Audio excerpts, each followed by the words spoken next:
Ladies and gentlemen, we're going to get started here with a 2-minute video just to start to set the stage for our panelists. Please feel free to come forward if you'd like.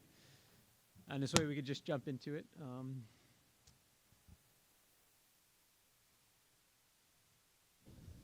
For the audience, reminder, there's the QR codes here. If you wanted to ask questions, I'll attempt to read them on the iPad as we go. Okay.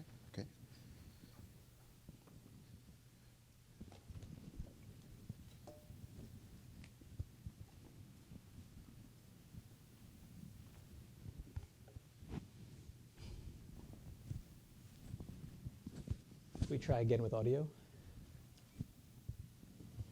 When the Capitol was attacked with domestic violent extremists, aka insurrectionists. On January 6th, it was my Marine training that kicked in and allowed me to help the other members stranded on the floor to put on their gas masks, keep calm, and unfortunately even prepare to fight. Other veteran members of Congress also helped members stay calm up in the galleries as rioters were banging on the doors. Many of the Capitol police officers who defended this building that day are veterans as well.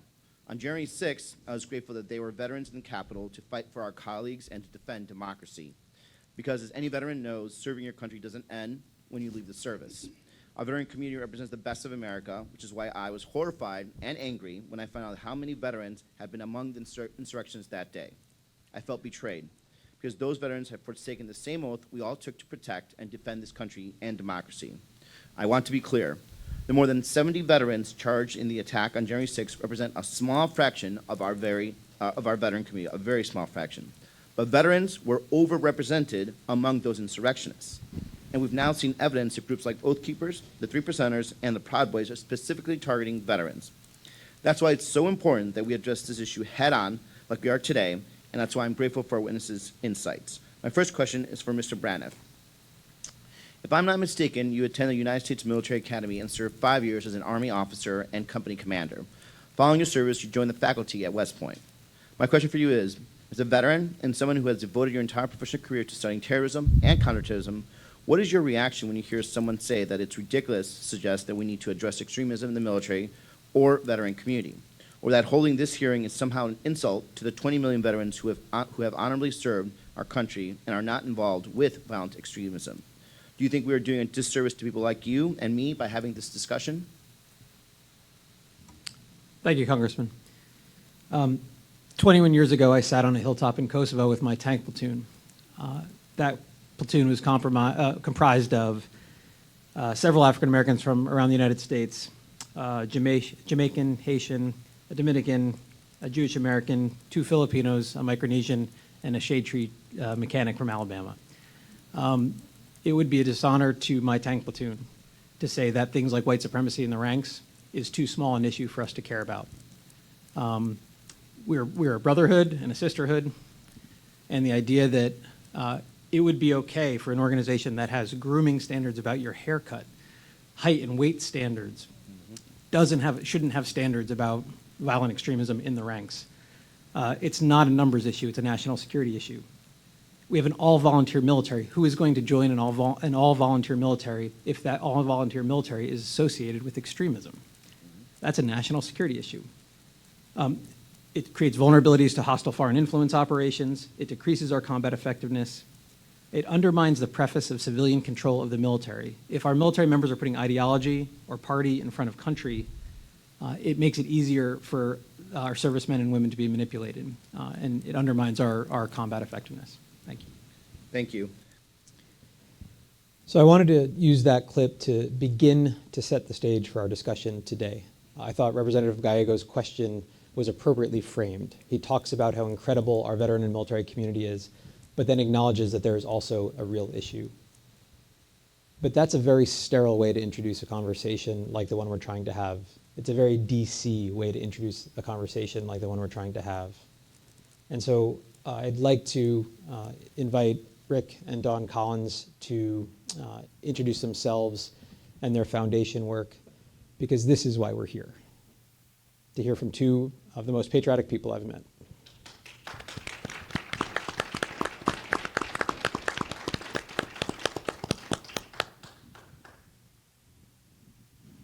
Good afternoon. My name is Rick Collins. I'm the proud father of First Lieutenant Richard W. Collins III, and this is my wife, who I'll let introduce herself. So my name is Dawn Collins, and I am the very proud mother of Lieutenant Richard W. Collins III. Why we're standing here is because there's something that I tell everyone when we meet, is that I'm a proud American patriot.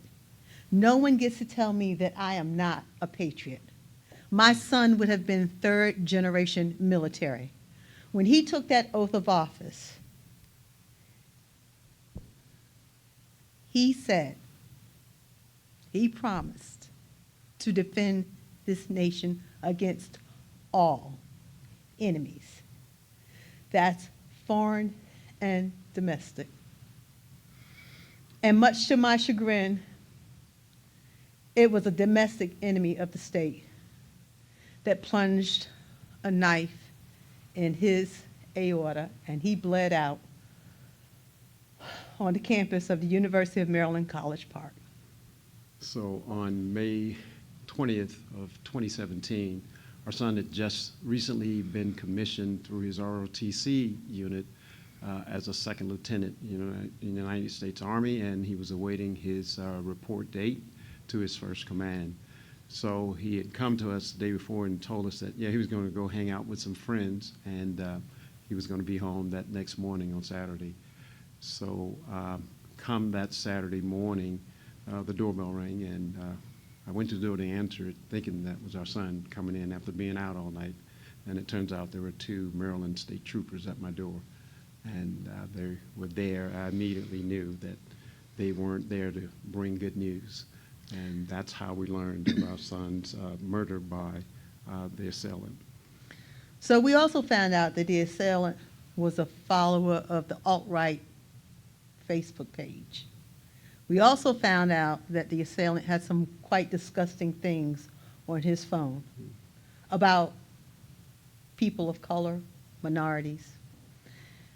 Fast forward, again, we went from the highest of highs to the lowest of lows in a matter of days.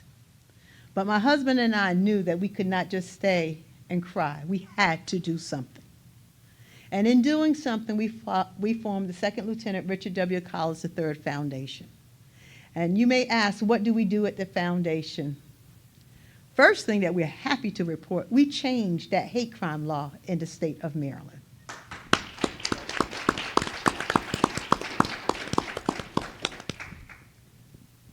At my son's homegoing service, there was a state senator that was there by the name of Mike Miller. And I begged him, please don't let my son's death be in vain. And he promised me he would not. So now in the state of Maryland, we have a $1 million scholarship annually given to ROTC students that attend historically black universities in the state of Maryland. Thus far, we have had over 200 men and women take advantage of that scholarship and become military officers. There's more.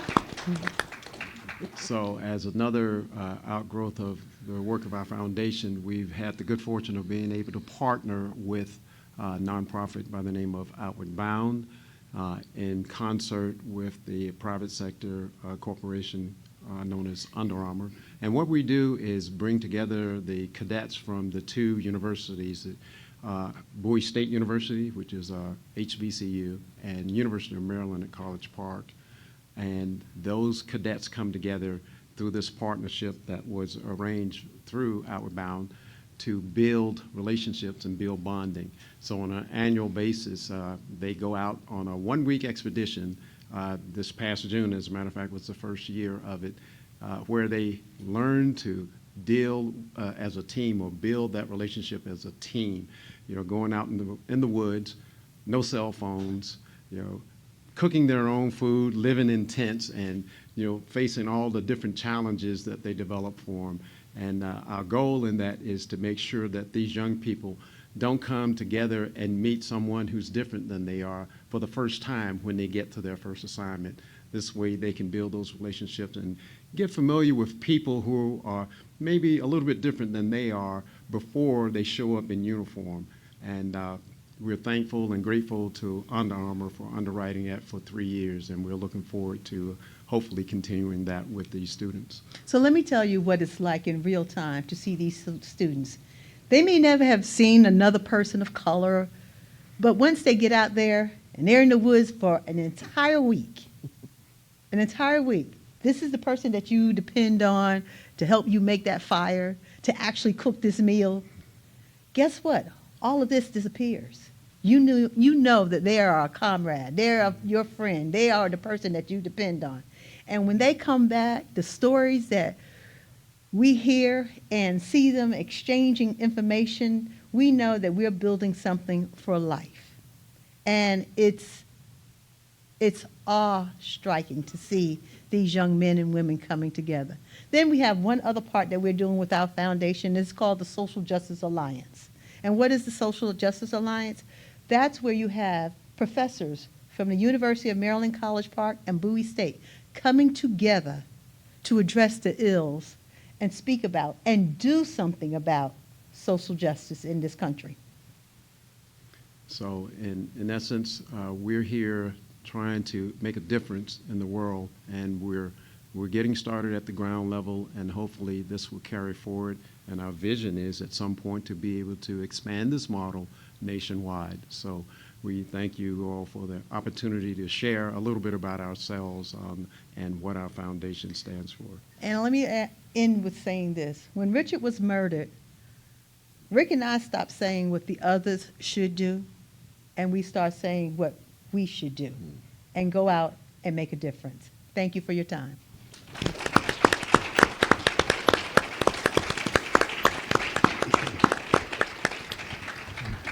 The challenges can feel overwhelming. They can feel devastating at a personal level. If you're wondering what you can do to contribute, please look at the Second Lieutenant Richard Collins III Foundation as an option because they're doing incredible stuff. Turning to the panel, thank you so much for joining us today. I'm not going to give really any opening remarks here. I wanted to turn the floor over to the panel and start to discuss really the themes that we'll elaborate on over the next 3 days or 2.5 days in this track, looking at how to build on the strengths of veterans and military families to address violent extremism. Violent extremism is obviously a national problem. The military is obviously a microcosm of the American population, so it's not a surprise to understand that there might be issues with extremism in the military as well, right? But we really have to first look at the national picture before we can dive into that, the subset, the military topic specifically. So Sean, from your vantage point, I'd love to hear some of your thoughts about the context in which this microcosm conversation should unfold. Well, thanks, Bill, and thanks to all of you for being here. Before I answer the question, I want to say thank you to Mr. and Mrs. Collins. Your courage and your sheer will to use Richard's death as a way to help all of us be better is inspiring. So thank you for what you're doing. Bill, you know, as we think about this issue of military, law enforcement, and veteran violence, it's important, I think, that we start from the perspective of taking a look at where we are in our society and the sort of state that has us in a position where we need to come here and have a conversation like this. I think it would be an understatement in this group to say to all of you that we are more divided and gridlocked on more issues than across this country than we've been in recent history. I don't need to give you all the data, the numbers. You know what it looks like, but I will call out just a few points. And I think that, you know, from my perspective, and you have researchers up here, from my perspective, we really have to turn to the research to really understand this issue. But you know, 85% of Americans say that right now in this country we are more divided on issues of values than we've ever been before, and only 15% of Americans believe that our democracy is heading in the right direction. You know, that's startling. 30% of all Americans believe that at some point in the near future, Americans will need to take up arms against our government. Think about that. More Americans than ever believe that we're at a time where we're going to see more political violence and more political division than we've ever seen before. So it goes on and on and on, and whether we're talking about issues of gun legislation or racial equity, abortion, COVID, immigration, LGBTQ issues across the board, we're more divided than ever on these issues. But what I think is most interesting about this is, as I said at the outset, is what research tells us. See, research tells us that this problem is more challenging because it's evolved in the way that it's manifesting in our society. So I'm at Michigan State University, and we look at issues of domestic violent extremism and sort of what's happening across civil society. And I just want to call it a couple of things that I think help to frame this discussion with regard to military, veterans, and law enforcement. What the research tells us is that when we think about ideological differences in today's environment, unlike in the past where we had differences, we had disagreements, and those disagreements and those differences were not necessarily tied to how I feel about you. It was tied to how I differ from you with regard to your ideological view. That's the way it was in the past. We could sit down and we could have a conversation. I could say, I feel this way and you feel that way, and we could differ. But what the research tells us is that that's evolving. But that's not the way it is anymore. There's this new concept that researchers are looking at. It's the concept of ideological contempt. And that's to say that when it comes to our differences, what matters to me isn't that you may differ in a particular view. What matters to me is that because you differ, because you don't think the same way that I do, I think you're worthy of contempt. I think that you might be a danger to our democracy. I think that you might be a danger to my in-group, and I believe you need to be dealt with. Now, I want you to think about that for a second and hold on to that, because that's really important. I believe you are a threat. I believe you need to be dealt with. So when we think about what's happening here, the way that we're cognitively processing our differences is fundamentally different. Another piece of research that I think really feeds into this is just this idea of, we know that misinformation leads to a lot of these differences. We did some research recently where we found that even in cases where the source of misinformation says to those who have adopted that information, that misinformation, and internalized it, even when the source says, I made it up, it's not true, it was a lie, people still tie themselves in knots to try to hold to that misinformation. They want to hold on to it, particularly if it's consistent with their ideological views. So you think about that, even in cases of misinformation where we know that that's sort of at the foundation of this ideological contempt, it's really difficult to move people off of that.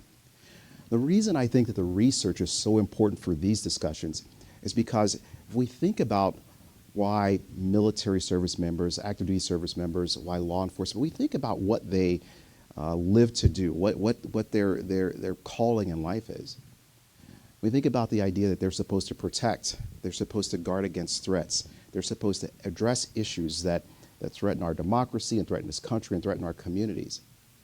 Well, this idea of ideological contempt, where they don't even think about the issues anymore, they simply see others as a threat, people who think differently as a threat.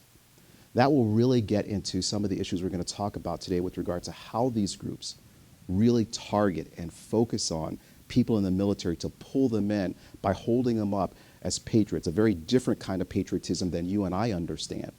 But you can see the connections there, and it just really helps us understand why this issue is so challenging. And we're going to talk about some solutions here, but I wanted to lay that foundation for really understanding the root of the challenge that we're dealing with here.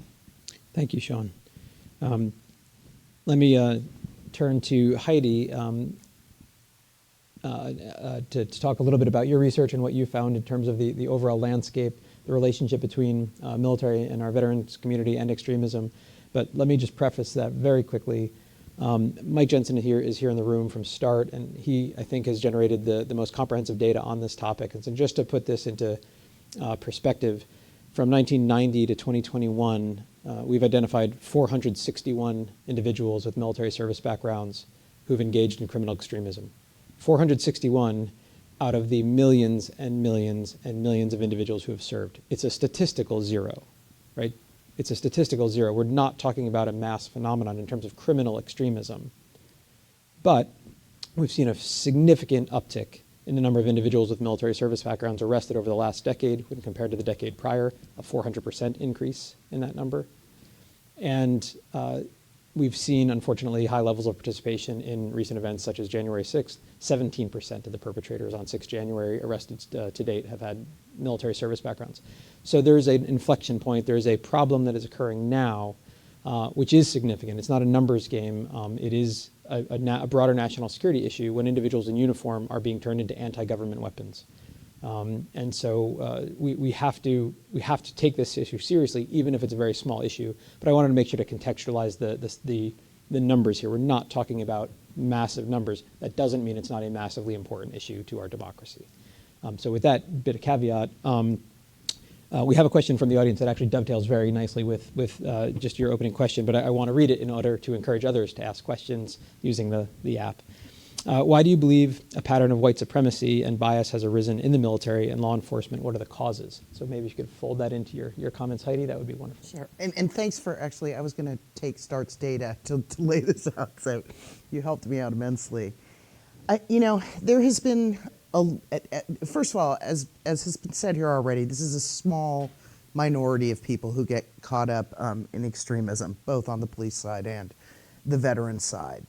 That said, there tends to be an outsized impact when somebody is radicalized into these movements. I could just point to, for example, Timothy McVeigh, a veteran, and those kinds of incidents, as well as January 6th, where you see that someone who has the skills that you gain in the military can be so much more of a national security threat if they become radicalized into these movements. It's not a new thing for white supremacist or anti-government groups to want to recruit veterans. Veterans have a legitimacy and a skill set that is very much in demand in these arenas. And so there have been longstanding efforts to recruit from that population into extremist groups. But as Bill was saying, there has been this uptick. It's not massive numbers, but it's a very concerning thing because of the deadliness of when veterans are actually involved in domestic terrorism. So the kinds of groups that recruit from the military are both white supremacists and anti-government groups, but the dovetailing is much more on the anti-government side. And what these organizations tend to do is they appeal to patriotism, the Constitution, sometimes without being forthright about how they're going about recruiting veterans into these movements. And they like to get at veterans when at moments that are sensitive, difficult, where they might be going through transitions and so on. And they use the flag and these kinds of things to recruit people. And George is going to talk at length about one particular group where we got a ton of data, the Oath Keepers.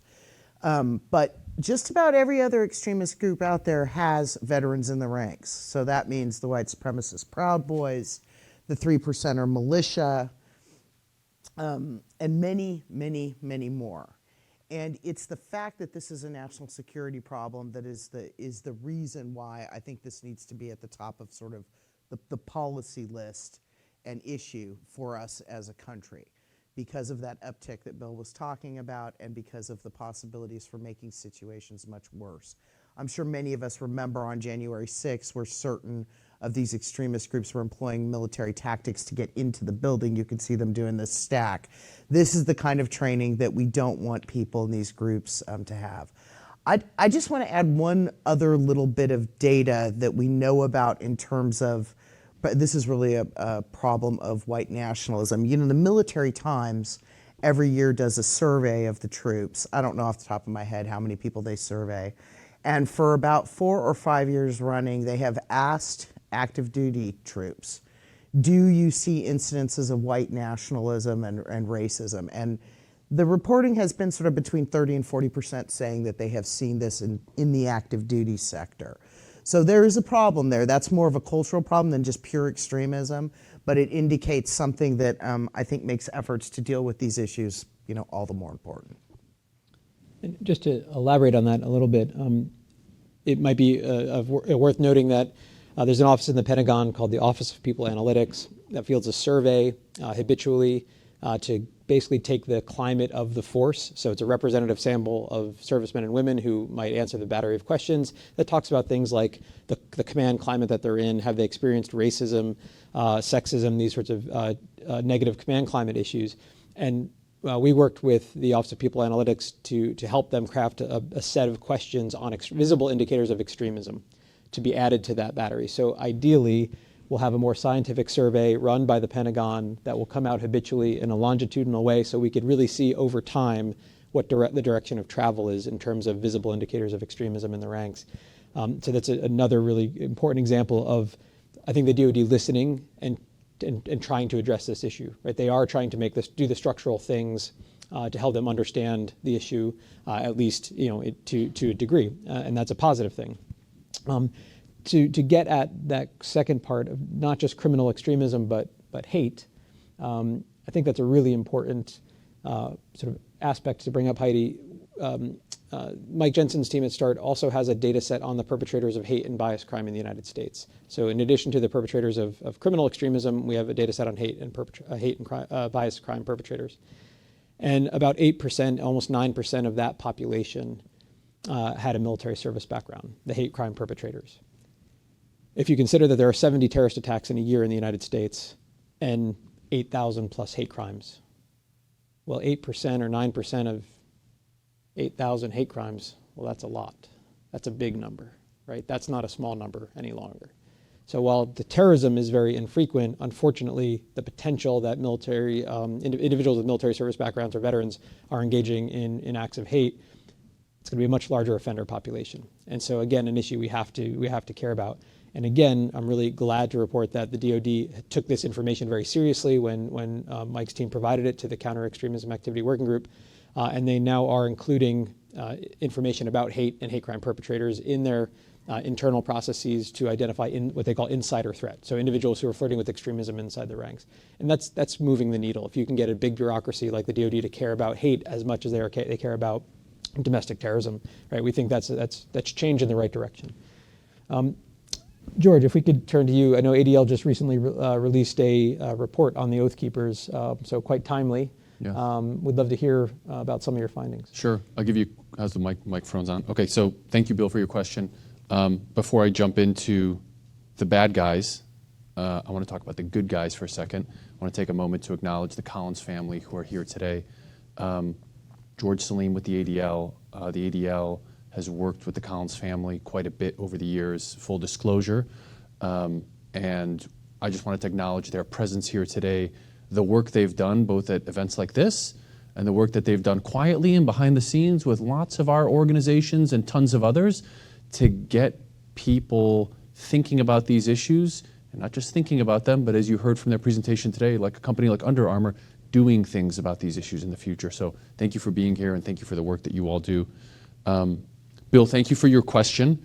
Let me kind of hit one top line stat and then wrap in a couple other quick points. So about a week ago, the ADL released a report on the group, the Oath Keepers. Most folks at this conference have probably heard that term before, but as you think about organizations that are kind of on the spectrum of extremism somewhere, the Oath Keepers fall in the kind of bucket of organizations that are in the anti-government militia group-esque movement.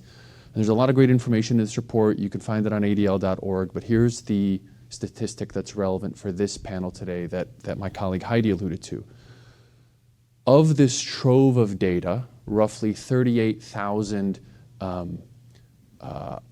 identifiers of individuals that were part of this large data dump of the Oath Keepers, roughly 117 individuals we believe serve currently in the United States military. And so on the one hand, to the point that all my colleagues made on kind of statistical probability and percentages, well, you've only got over, 100, you've got 117, you look through this big tranche, well, that's not a lot. But as you heard in Bill's testimony of a tank platoon or a battalion or a brigade, like 100's a lot of people. And in the size of a couple million, United States service members, what percentage is too much? Is one too many? I would make the argument the answer to that is yes. And so the efforts that Bill and his team and other researchers and academics are embarking on to get the DoD better about getting an accounting of extremism within the ranks, so to speak, I think we have to accept the theory that one is too many. That's a workforce where one is not an acceptable number. A couple quick other statistics. Many of you who kind of follow issues related to active duty military or service members have probably at some point in the past 6 months seen one of the many, many articles that have come out which really stemmed from the chairman of the Joint Chiefs of Staff testimony in front of Congress, where he and other service chiefs talked about problems with military recruitment and how much of the services are well below 50% of their recruiting number. This was earlier in the summer, where they were in kind of the second quarter of the year. This has been a very big kind of public media story.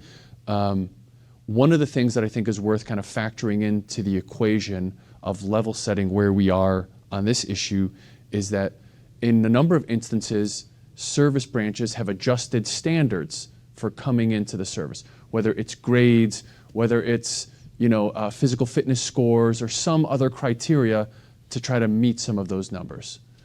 As we think about the threat of radicalization and recruitment, as we think about the proliferation of extremist content and the growth of organizations like the Oath Keepers to recruit from either veterans or active service members, one of the things that we should have a zero tolerance policy on is lowering the standards on being ideologically, and I like the term that Sean used, having some type of ideological contempt to the oath that any service member or government and federal government employee or law enforcement officer kind of takes on a day-to-day basis to protect against all enemies, foreign and domestic. And so, in conclusion, Bill's point about the statistical percentage of these issues proliferating across the country, Sean's point on the ideological contempt that is kind of rife within the misinformation and disinformation space,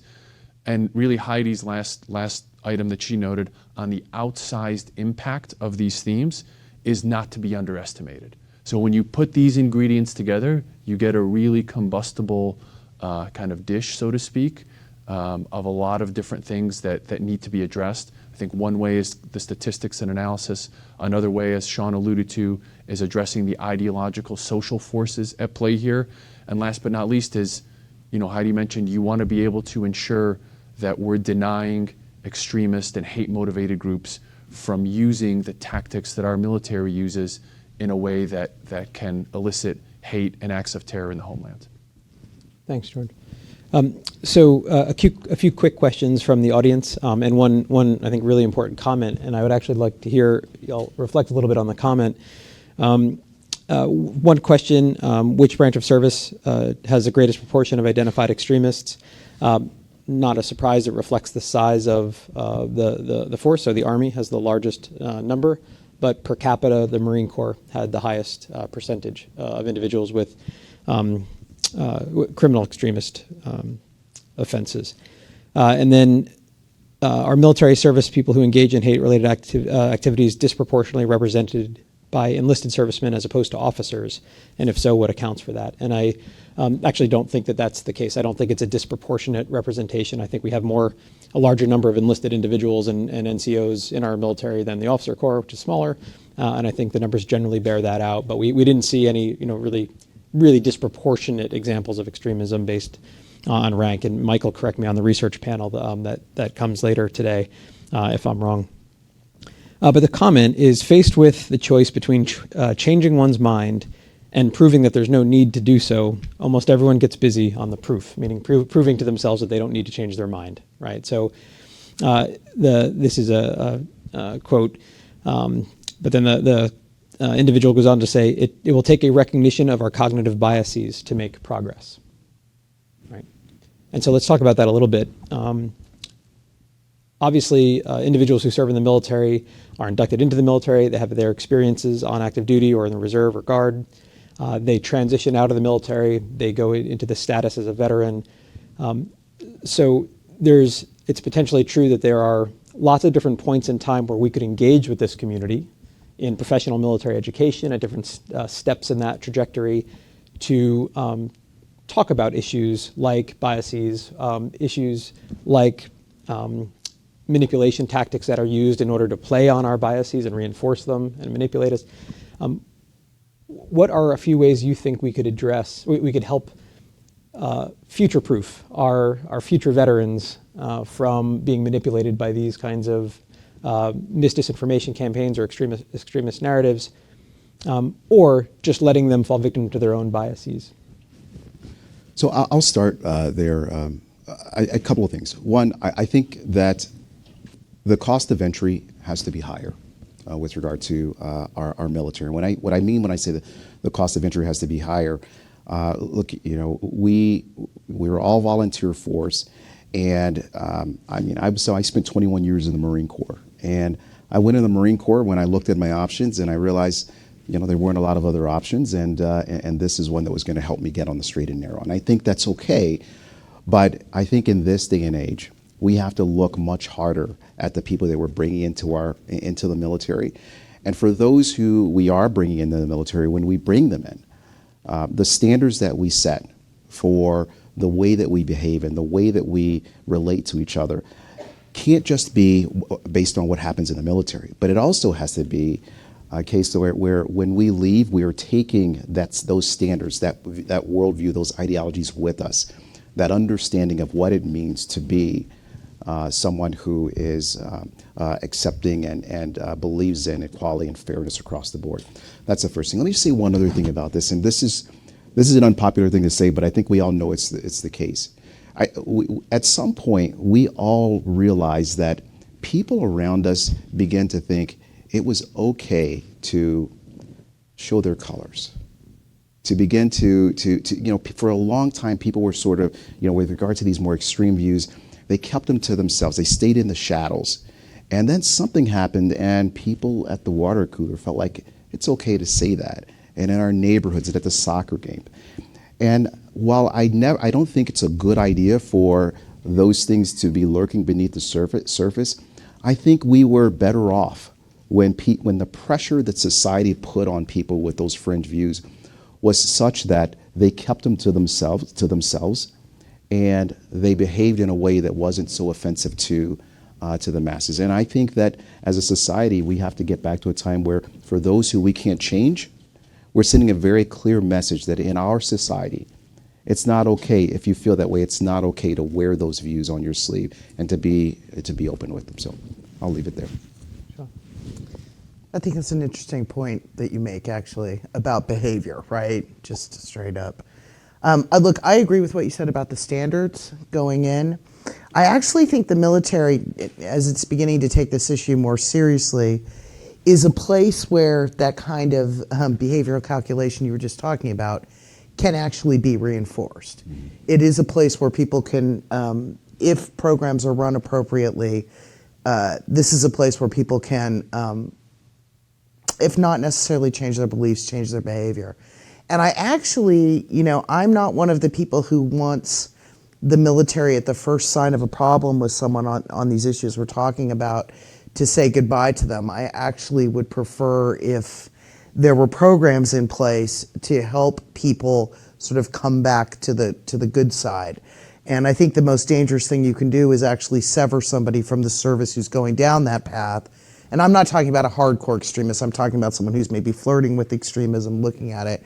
But severing their relationship from the military is certainly going to make them be more attracted to the kinds of groups that we've been talking here. So I feel like the military has a responsibility to set those behavioral expectations and provide those programs so that by the time we get to the veteran discussion that we're having now, most people won't fall into the recruitable bunch. And just one last thing, I think that there's a certain amount of education that needs to happen. You know, I teach a course about extremism in law enforcement, which has a lot of parallels. Same kinds of groups are trying to recruit law enforcement as in the military. And a lot of, cops have no idea who these groups are, what they believe, what their symbols are, why they can be deceptive. And so there's an educational component to this that would sort of inoculate everybody who's on active duty, and then later veterans. I want to actually pick up on the point on education. And Bill, let me kind of back into your question initially. This is a statistic that I think is not really well known by the general public, but if you spend time around any military base, you kind of see the posters and the billboards and the signs in front of the restrooms on this. But throw into Google on your phone at some point, throw into the question percentage of suicide rate of active duty or veterans, right? It is an uncomfortably high number. And then throw into Google the statistic of the number of sexual assaults or harassment in the active duty military or reserves. It is an uncomfortably high statistic.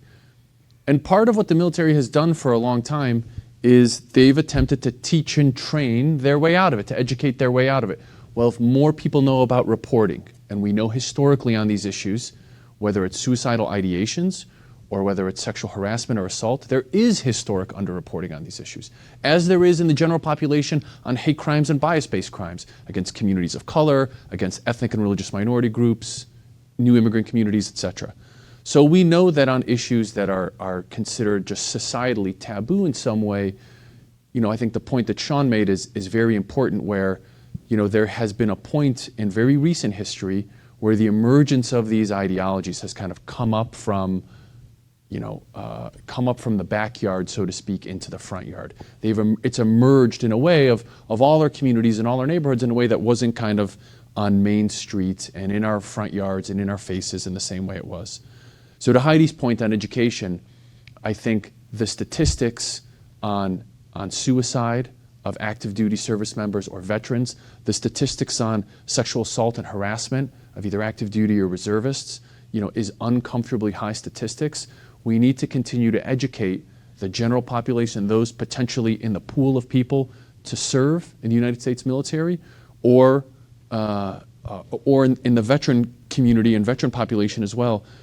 Educate the reality and the facts around, some of the threats that are out there, the threats of being recruited into some of these groups for nefarious ideologies, the susceptibility, and also, the other health-related issues that are associated with it, whether it's suicidal ideations, suicide prevention, sexual assault, sexual harassment. These issues, while they're all distinct in and of themselves, lead us to, I think, part of the conclusion that Heidi made, which is education is a critical part of this. It needs to be a multifaceted and layered approach, but the general population, not just the military community, needs to get better on these issues across the board.